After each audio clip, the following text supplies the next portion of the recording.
은혜와 자비가 풍성하신 하나님, 저희를 주님 전에 불러 모아주시니 하나님께 감사함을 드립니다. 하나님, 저희들의 마음 문을 열어 주시옵소서. 저희 귀도 열어 주시옵소서. 하나님, 말씀하시면 저희가 들을 준비가 되어 있습니다. 주님, 저희와 오늘 만나 주시옵소서. 예수님 이름으로 기도합니다. 아멘.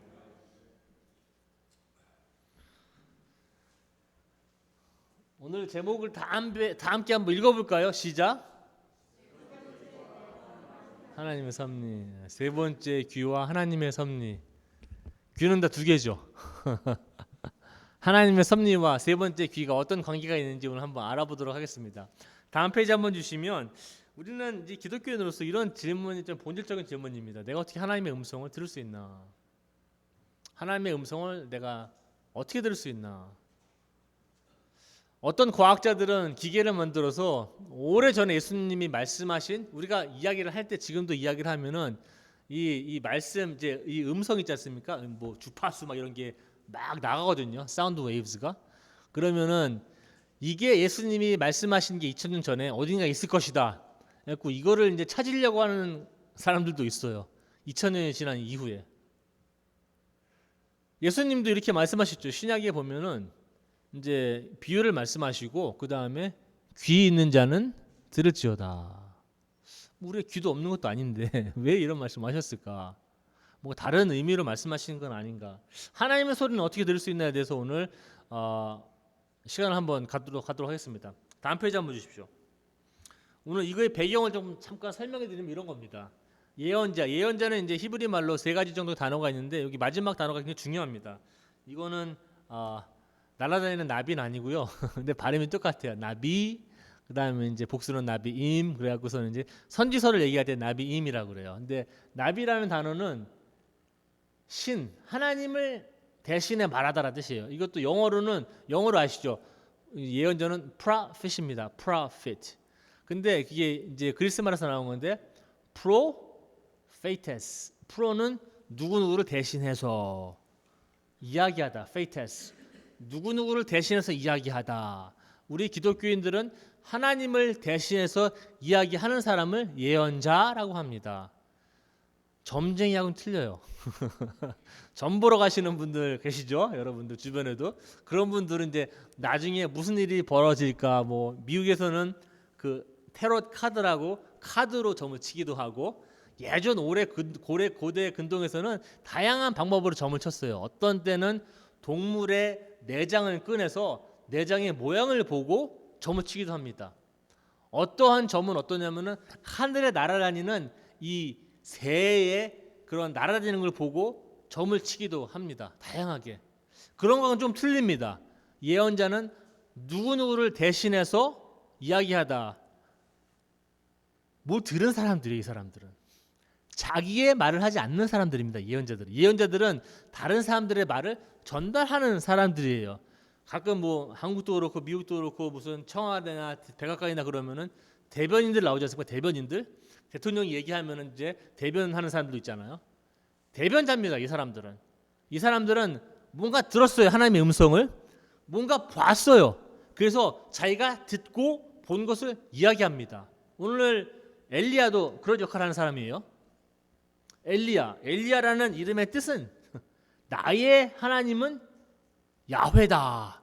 이 사람이 하나님에 대한 그런 열망, 자부심이 대단한 사람이었습니다.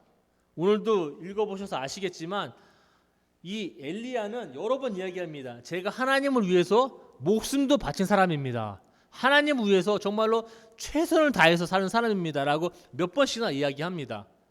그 이유는 나의 이름 의미도 자체도 나의 하나님은 야훼다. 근데 여기서 지금 그 전장에 보면은 바하신하고 이제 갈멜산에서 싸우는 장면이 나와요. 그 배경은 이렇습니다. 바하신 아시죠? 바하신. 성경에는 신이 많아요. 우리한테는 신은 한 분이지만 구약 성경에는 신이 많아요. 그 중에 하나가 바알이라는 신이에요. 이 바알은 비, 천둥, 번개, 뭐 이슬 이런 것들을 관장하는 신입니다. 이 가나안의 풍요 종교예요. 가나안. 제가 물질 만능주의, 물질적 풍요라고 적은 이유는 있습니다. 이 바알 종교는 이래요. 바알 종교는 바알을 믿으면 비도 주고 이슬도 주고 그리고 너희가 원하는 농사도 잘 짓게 해주고 그리고 자녀도 많이 준다. 그러니까는 바알 신을 믿으면 니들이 원하는 거를 받을 수 있다 물질적으로라는 종교입니다. 바알 종교는. 그래서 제가 물질 만능주의 종교 아니면 물질적 풍요. 그런데 이 바알 신이 이스라엘에 들어온 계기가 있어요. 계기가 뭐냐면은 이스라엘 왕 중에 한 명이 아합 왕인데 아합 왕이 결혼했습니다. 결혼했는데 그 이세벨이라는 공주와 결혼합니다. 그 이세벨은 그 가나안 땅 그 시돈 왕의 딸이었습니다. 그 가나안 땅에서는 바알 신을 섬겨요. 그러다 보니까는 가나안 땅의 그 왕 시돈 왕의 딸을 신부로 받아들이니 바알 신이 자연스럽게 들어옵니다. 이스라엘에. 그러면서 이제 이세벨이 바알 신전도 세우고 막 하고 있어요. 이런 식으로. 그러니까는 아합 왕도 이거 괜찮네. 이 신을 섬기면 내가 원하는 걸 준다네. 그러니까는 같이 막 이제 하게 됩니다. 그러다 보니까는 이스라엘에 지금 야훼 신과 바알 신이 좀 어시 지금 대결하는 양상이 돼 버려요. 그러다 보니까는 그 사이에서 활동한 사람이 엘리야라는 사람인데 엘리야라는 사람은 이건 아니다. 우리에게는 오로지 한 분, 야훼 하나님뿐이 없다. 그러면서 계속 싸우는 거예요. 그러면서 그 전에 이제 갈멜산에서 이제 대결이 벌어집니다. 대결 아시죠? 대결은 엘리야 혼자에다가 상대방은 몇 명입니까? 450명 플러스 400명입니다. 450명은 바알 선지자, 400명은 아세라 선지자. 850명이 붙습니다. 1대 850. 공평합니까? 1대 850으로 붙습니다. 그러면서 이야기는 아시죠? 뭐 제단을 쌓아놓고 불을 먼저 내리는 신이 이기는 거다 한다는 거예요. 아세라 뭐 바알 선지자들이 아침부터 밤까지 막 춤을 추고 황혼경에 빠져서 막 그냥 신을 불러댑니다. 아무 얘기도 없어요. 그러다 보니까 오후에는 우리가 이러면 안 되겠다. 더 세게 해야 되겠다. 몸에 상처를 내기 시작합니다. 칼로. 그러면서 막 상처를 내면서 오후에 이제 불이 안 내려와요. 그러니까는 이제 엘리야 입장에서는 많이 놀리죠. 뭐 혹시 니네 신이 화장실 간 거 아닌가? 지금 뭐 오침하고 계신 거 자고 있는 거 아닌가? 막 놀려 이런 식으로. 그러면서 엘리야 선지지 차례가 와서 기도를 하고 그리고 그 전에도 그러죠. 도랑을 파고 물을 잔뜩 부어놓고 그 12지파를 이제 상징하는 12제단을 쌓고 막 들어붓습니다. 물을. 그러고 이제 기도하니까는 불이 내려와서 그 제단만 불태운 게 아니라 그 물 다 도랑까지 다 없애버립니다. 그 불이. 그러면서 엘리야 선지자가 850명 그 바알 선지자 아세라 선지자 다 죽여버립니다. 그리고서는 19장 1절 시작됩니다. 이 일을 이제 아합 왕이 다 고자질했어요. 자기 와이프한테. 이런 일이 있습니다. 그러니까는 이세벨이 이러한 위협을 하기 시작합니다. 내일 오후 이맘때까지 엘리야 잘 숨어 있어라. 내가 내일 이맘때까지 너를 찾아서 죽이지 못하면 신이 나에게 저주할 것이다. 라면서 이제 그 엘리야를 잡기 시작합니다. 그러니까 잘 도망가라 이거죠. 엘리야는 그 말을 잘 듣고 도망가기 시작합니다. 갈멜산은 이제 이스라엘에서 좀 약간 북쪽이에요. 이스라엘이니까. 어디로 도망가겠습니까? 남쪽으로 도망갑니다. 부엘세바. 부엘세바는 유다 땅의 맨 끝이에요. 사막입니다. 사막. 그러니까 예루살렘 밑으로 쭉 내려가면 거기 사막이에요. 거긴 다. 막 도망가는 거예요. 해서 도망갑니다. 그 다음 페이지 한번 보십시오. 그 다음 페이지 한번 주시면 이제 계속 도망갑니다. 그러다 보니까 이제 이 사람이 엘리야가 하나님에 대해서 실망을 하기 시작합니다. 삶에 대해서 의미가 없다. 막 허무한 그러한 느낌을 갖게 됩니다. 자포자기합니다. 끝끝내는 죽기를 간청합니다. 피곤해 쩔어 있습니다. 신에 대한 실망과 회의가 가득 차 있습니다. 이렇게 얘기해요. 엘리야는 내가 하나님을 위해서 이렇게 열심히 섬겼는데 하나님 위해서 평생 뛰어다녔는데 바알 선지자를 대항해서 싸웠는데 이스라엘 사람들을 다시 하나님께로 돌려 세우는 그런 기적도 내가 행했는데 난 지금 뭡니까? 저 많은 사람들은 나를 죽이려고 하고 저 이세벨 악한 여왕은 지금 내일까지 내 목숨을 죽이겠다고 하니 나는 어떻게 합니까? 그러면서 하나님한테 불평을 늘어놓습니다. 그리고 내 삶을 날 죽여달라고 얘기합니다. 나는 내 조상보다 낫지 못하다라고 얘기합니다. 굉장히 실망이 많아요. 삶에 대한 회의, 더 이상 인생에 의미가 없는 것 같아요. 이 사람한테는. 그러다 보니까 잠도 청하고 막 그럽니다. 그러다 보니까 천사가 깨워요. 일어나라 엘리야야. 그러니까 일어나서 보니까는 뭐가 있어요. 또 빵도 구워 있고 물도 사막에. 그러니까는 하나님도 참 우리가 생각하지 못하는 방법으로 많이 도우십니다. 그리고 또 먹고 또 잡니다. 또 일어납니다. 일어나라. 일어나야 될 이유도 없지만 또 일어나서 먹고 힘을 냅니다. 그리고 또 40일 동안 갑니다. 그 40일의 여행은 이렇습니다. 목숨을 건 일생일대의 영적인 여행을 엘리야가 처음으로 하게 됩니다. 그 전까지는 하나님 섬기다 너무 바빴어요. 선지자로 뭐 예언자로 뭐 엄청 바빠요. 뭐 글도 써야 되겠고 가서 뭐 스피치도 해야 되고 연설도 해야 되고 뭐 잘못하면 얘기도 해야 되고 돌려 세워야 되고 바알 선지자도 싸워야 되고 올라가서 대결도 해야 되고 엄청 많아요. 할 일이. 그걸 다 접어두고 처음으로 이 사람이 목숨을 건 일생일대의 영적인 여정을 시작하게 됩니다. 40일 밤낮을 걸어 들어갑니다. 40일 밤낮을 그 사막을 걸어 들어갑니다. 40일은 의미가 큽니다. 성경에서. 40일은 처음에 다윗과 솔로몬 이야기했는데 다윗과 솔로몬이 이스라엘을 치리한 기간이 40년입니다. 각자. 다윗도 40년 이스라엘을 치리했고 솔로몬 그 왕도 40년 동안 이스라엘을 치리했습니다. 두 번째, 노아의 향수. 며칠 동안 비가 왔습니까? 며칠 동안 왔죠? 4일? 아니죠. 40일 비가 왔습니다. 40일. 이스라엘의 광야 생활. 몇 년 했습니까? 이스라엘이 광야 생활 이집트 나와서? 40년 했습니다. 모세가 시내산에서 그 십계명을 받을 때 며칠 거주했습니까? 시내산에서? 40일 거주했습니다. 예수님이 광야에서 요한한테 세례를 받고 광야로 가셔서 며칠 금식을 하셨습니까? 40일 금식하십니다. 그 40일 동안 엘리야도 같은 여정을 가서 한 장소에 도착합니다. 그 장소는 성경이 얘기하고 있는 하나님의 산입니다. 호렙산입니다. 신의 산입니다. 모세가 십계명을 받은 바로 그 산입니다. 그 산에 40일 동안 여정을 해서 생명을 건 영적인 여정을 시작해서 도착한 곳이 이 하나님의 산, 바로 그곳입니다. 40일은 숫자적으로 40일은 별로 의미가 없습니다. 상징하는 게 중요해요. 40일은 성경에서는 이렇게 얘기합니다.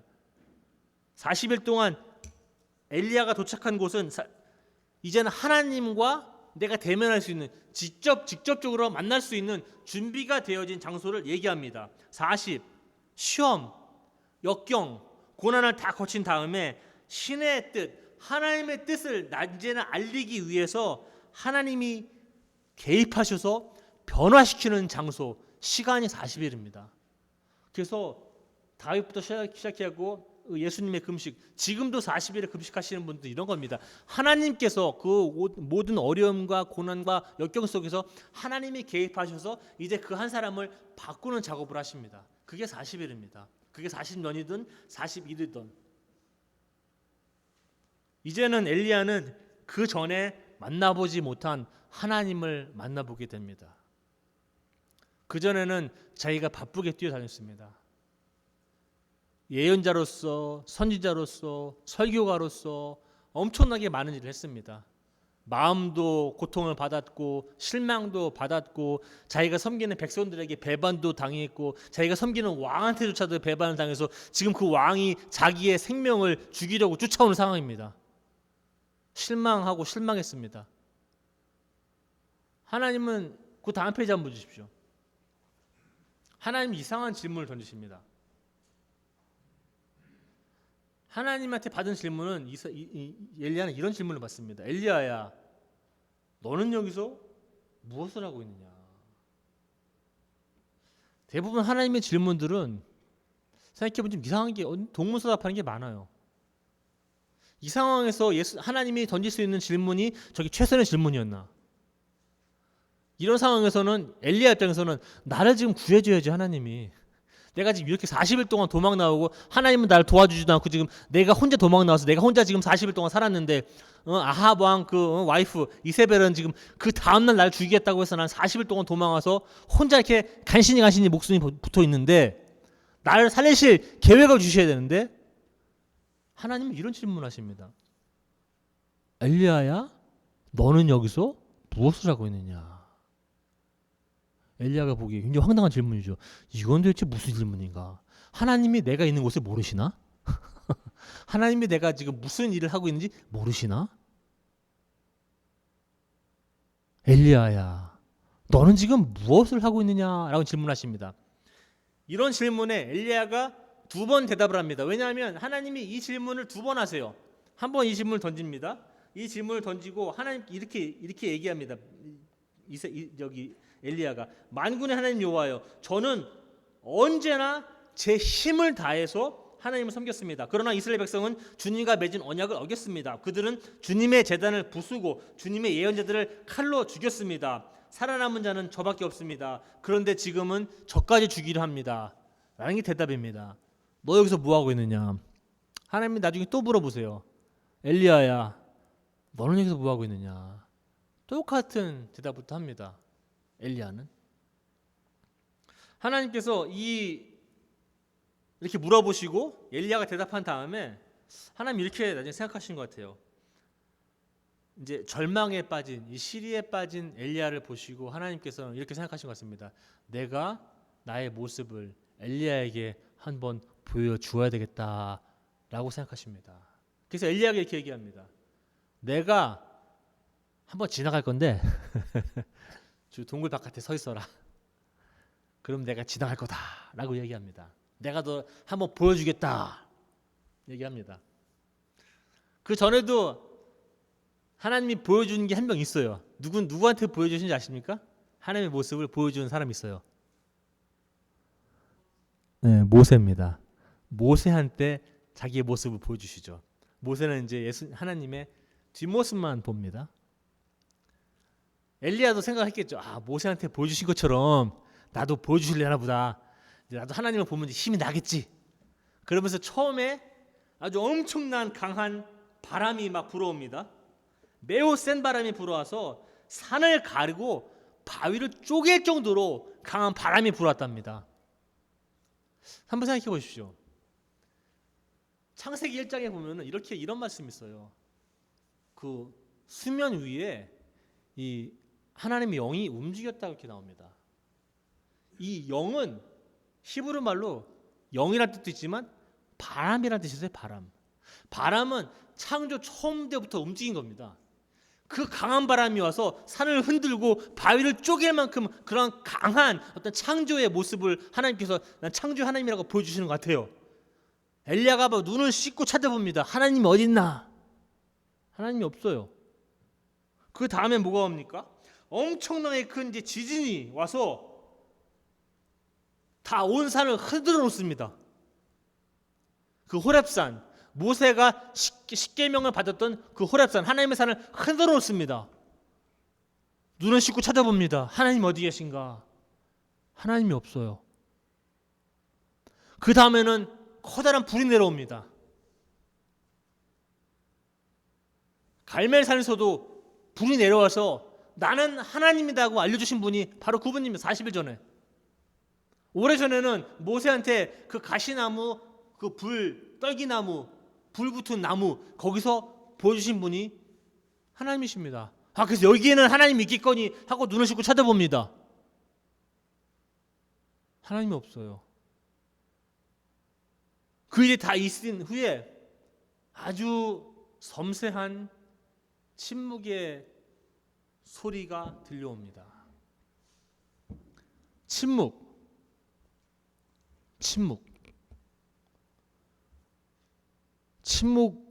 소리가 들립니까? 여러분들? 침묵이라는 그 단어 의미 자체상 아무 소리가 없다는 뜻이에요. 침묵은 사전도 찾아보고 의미를 찾아보면 침묵은 소리가 안 들려요. 그런데 이 희한한 엘리야는 이 침묵의 소리를 들었다고 얘기합니다.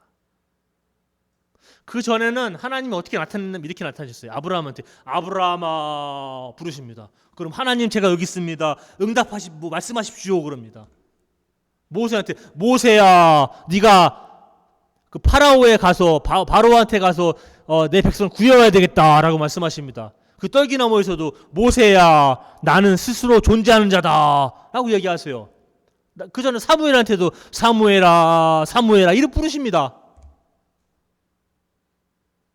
근데 오늘 이야기에서 엘리야를 만나주시는 방법은 아주 다릅니다. 엘리야한테는 엘리야야 내가 여기 있다 뭐 이렇게 말씀 안 했어요. 여러분 하나님의 소리 들어본 적 계십니까? 하나님의 음성? 그 전에는 하나님이 조금 굉장히 멋지게 정말 드라마틱하게 막 그냥 나타나십니다. 뭐 십계명 나올 때도 뭐 구름이 둘러싸고 막 산이 막 흔들리고 막 그냥 뭐 이렇게 막 하나님이 내려오세요. 멋지게 내려오십니다. 엘리야에게 보여주신 하나님은 굉장히 다른 면입니다. 침묵의 소리. 침묵은 들리지 않는데 그 침묵의 소리를 엘리야는 들었다라고 이야기합니다. 영어로 얘기하면은 이거예요. 사운드인데 무슨 사운드냐? 사일런스 때 보통 사일런스가 아니 침묵이 보통 사일런스가 아닙니다. sheer. 침묵 중에서도 아주 작은 침묵, 섬세한 침묵을 얘기합니다. 하나님께서는 실수를 드러내는 방법을 좀 바꾸신 것 같아요. 그래서 요즘에도 보면은 하나님의 음성을 들어봤냐? 뭐 저도 스스로한테도 물어보고 들어보신 분 계십니까? 그러면 하나님이 굉장히 뭐 드라마틱하게 멋있게 안 나타나십니다. 요즘에는 엘리야 하나님처럼 나타나는 것 같아요. 우리가 조용할 때 하나님의 뭐 지진, 뭐 바람, 뭐 불 이런 거 다 옆에다 놓고 하나님 앞에 조용하게 있을 때 하나님께서 들려주시는 그 침묵의 소리, 그 소리를 들으셔야지 여러분들이 하나님을 따른다고 할 수 있습니다.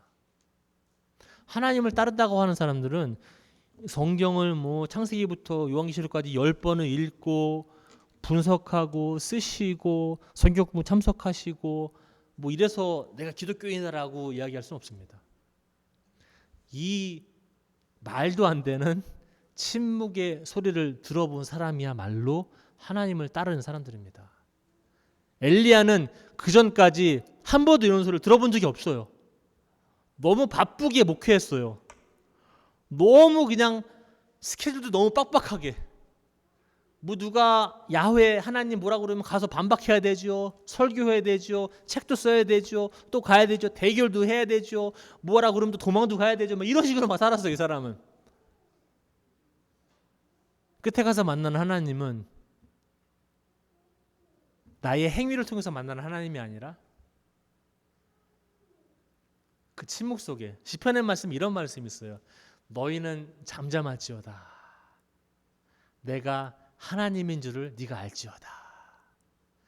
커다랗게 뭐 선교해서 우리가 뭐 부흥회 해서 뭐 그냥 들썩들썩거리면서 알려주는 하나님이 아닙니다. 이 하나님이. 이 하나님은 여러분이 골방에 들어가서 조용히 있을 때 그 침묵 속에 찾아오시는 하나님이십니다. 그거를 엘리야가 이제 깨닫습니다. 다음 페이지 한번 주십시오. 엘리야가 이 소리를 들을 수 있는 이유가 있습니다. 엘리야는 그 전까지는 귀가 2개 있었지만 하나님의 음성을 들을 귀가 없었어요. 그냥 자기만 혼자 바빴어요. 계속 그냥 이리 뛰어다니고 저리 뛰어다니고 그냥 이렇게 될까 저렇게 안절부절하고 걱정도 했다가 막 계획도 세웠다가 막 합니다. 이 말도 안 되는 침묵의 소리를 들을 수 있는 이유는 하나님께서 마침내 엘리야에게 들을 수 있는 그 귀를 허락하셨기 때문입니다. 예수님이 말씀하시면 똑같아요. 들을 귀는 자는 들을지어다. 하나님이 이 귀를 말씀하시는 게 아니에요. 보면은 다른 귀가 있는 것 같아요. 뭐 3번째 귀가 있는 것 같아요. 들을 귀 있는 자는 들을지어다. 아까도 모르겠습니다. 그 불이 내려왔다. 이런 것들. 정말로 불이 내려왔는지 아닌지 저는 모르겠어요. 본 사람도 없고. 근데 그러한 불들이 이스라엘의 하나님을 향한 꺼져가는 그러한 등불에 불을 한번 땡기는 그런 역할을 하지 않았을려나 생각합니다. 엘리야도 하나님을 진정으로 알아가는 그런 여정 속에서 끝에 가서 그 침묵의 소리를 마침내 들었을 적에 제가 그 다음에 섭리라고 이렇게 얘기했는데 우리가 이렇게 시작했습니다. 우리 세 번째 기와 섭리, divine providence. providence가 섭리라는 뜻이에요. 섭리는 이런 뜻 비슷해요. 우리 기독교에서는 세상과 우주 만물을 다스리시는 신 하나님을 뜻한다. 고대 여러 종교에는 자연이나 우주의 운행이 맹목적인 운명에 기인한다. 그러니까는 다 운명이 정해져 있다. 그러니까 우리가 이렇게 저렇게 살아봤자 운명대로 가는 것이다. 걱정하지 말고 그냥 마음껏 살아라. 혼자 그냥 걱정하지 말고. 기독교에서는 신의 자유로운 의지에 의해서 이 세상이 움직인다라고 믿습니다. 그것을 섭리라고 이야기합니다. 우리는. 그래서 영어로는 providence인데 다시 요 밑에 요 끝에 거를 빼면 영어에 provide예요. 하나님이 제공하신다. 하나님이 이끄신다. 다른 뜻이에요. 이 세 번째 귀를 갖고 있는 사람만이 이 하나님의 섭리를 나름대로 이해할 수 있습니다. 그 전까지는 엘리야는 이해를 못합니다. 자기 혼자 바빠서 뛰어다닙니다. 나만 그래요. 엘리야가 그렇습니다. 이제 나 혼자 남았습니다. 다 바알한테 잡아먹혀서 다 절로 가고 나 혼자 남았습니다. 오늘 18절에 얘기합니다. 내가 7,000명을 남겨두었다. 너 혼자가 아니다. 7,000 플러스 1, 7,001명이다. 너 혼자가 아닌 걱정하지 말아라. 이 사람들은 바울한테 절하지도 않았고 키스도 안 한 그러한 사람들이다라고 얘기합니다. 하나님의 소리, 이 거룩한 소리, 아주 깊은 마음속에서 나오는 소리. 이 소리를 여러분들 들으셔야 되고요. 엘리야도 그 소리를 마침내 들었습니다. 목회를 얼마나 했는지 모르겠어요. 30년 했는지 40년 했는지 모르겠어요. 그냥 3, 40년 동안 한 번도 못 들어본 소리를 어떻게 들었어요. 이러한 소리를 듣는 귀를 가진 사람은 오랜 침묵을 수련하는 사람들에게 나타나는 하나님의 선물들입니다. 예전에 말씀드렸잖아요. 어떤 스님들도 막 그 침묵 수행하시죠. 캐톨릭 신부님들도 침묵 수행합니다. 뭐 한 달, 두 달, 1년 동안 말하지 않습니다. 카톨릭 신학교도 들어가면 거기에 그 도미토리에 이렇게 써 있어요. Great Silence, 뭐 Ultimate Silence, 대침묵. 그러니까 그 사람들도 신학생들이 한 저녁 8시부터 그 아침 8시까지 얘기 못 합니다. 12시간 동안. 매일 그래요. 침묵 속에서 하나님을 찾으라고 하는 그러한 초대가 아닌가 싶습니다. 예전에 우리 교부들도 있어요. 3세기 때 4세기 때 이런 사람들도 다 사막에다가 이런 그런 커다란 집 지어놓고 거기서 이제 수행하시는 분들 기독교인들 많아요. 지금도 전 세계에 보면은 어디 산 꼭대기에 막 그 뭐죠? 그 수도원들 있잖아요. 산 꼭대기에 보면 그래서 그런 거예요. 1세기 때는 SNF라고 멀리 사막에 떨어진 그룹들이 있어요. 이제 하나님 섬기는 사람들인데 예루살렘이 너무 복잡하고 더러워서 우리는 저기 사막에 들어가서 하나님 섬기면서 살겠다. 하나님의 음성 들으면서 살겠다. 그러면서 떨어져 나와서 조용하게 삽니다. 우리 교회도 기도원도 다 산에 있잖아요. 뭐 절도 산에 있고 뭐 그런 뜻이 아닌가 싶어요. 그 하나님의 아주 섬세한 침묵의 소리를 들으려고. 다음 페이지 한번 주십시오. 이게 한자인데 아까 섭리라는 하나님의 섭리할 때 섭자입니다. 섭자. 한자로 섭이에요. 섭. 저도 이 자를 몰랐어요. 사실상 이게 배워서 알았는데 제가 뭐 미리 알아서 올려놓는 거 아닙니다. 저도 공부하고 올려놓는 거니까. 이게 무슨 섭자인지 아십니까?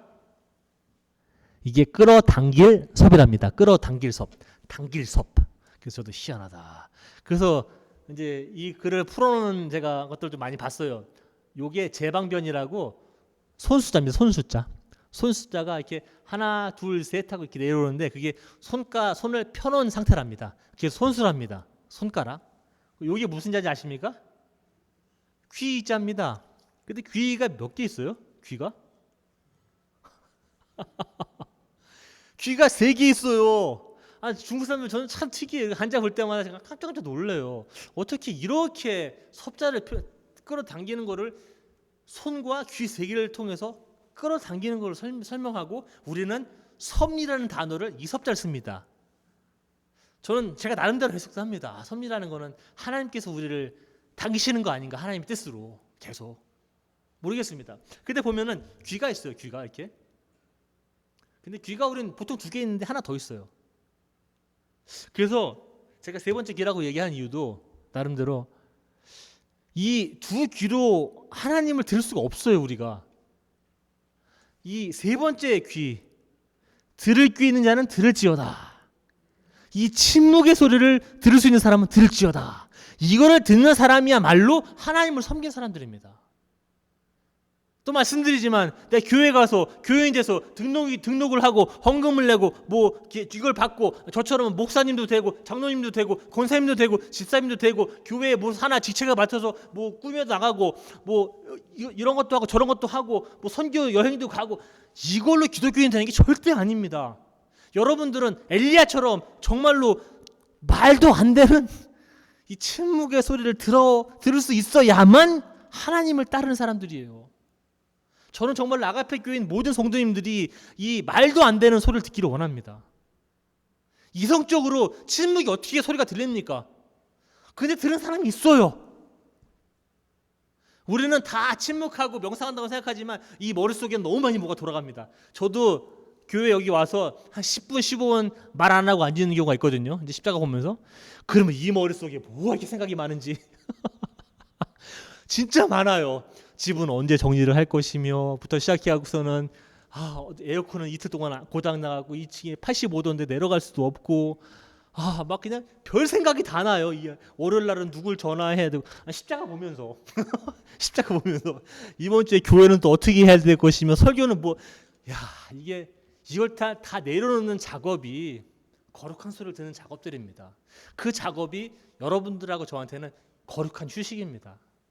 어디 비치 가서 놀러가 그런 휴식이 아니라 그런 작업을 계속하는 것이 여러분들한테 영적인 거룩한 휴식이고 그런 시간에 침묵의 소리가 들리기 시작합니다. 그럴 때 여러분들 자신감 있게 나의 하나님은 여호와 하나님이시다. 어디 배워서 그런 게 아니라 책에 읽어서 그런 게 아니라 누가 CTS 그 강의에서 그런 게 아니라 이제 내가 직접 보고 하나님을 직접 대면할 수 있는 그러한 시간들입니다. 여러분들도 그 역경과 고난의 시간, 어려운 시간 40일이든 40년이든 40시간이든 간에 4분이든지 간에 하나님 안에서 그 시간을 보내시면 하나님께서 여러분들 삶에 개입하셔서 여러분들의 삶을 변화시키십니다. 제가 변화 못 시킵니다.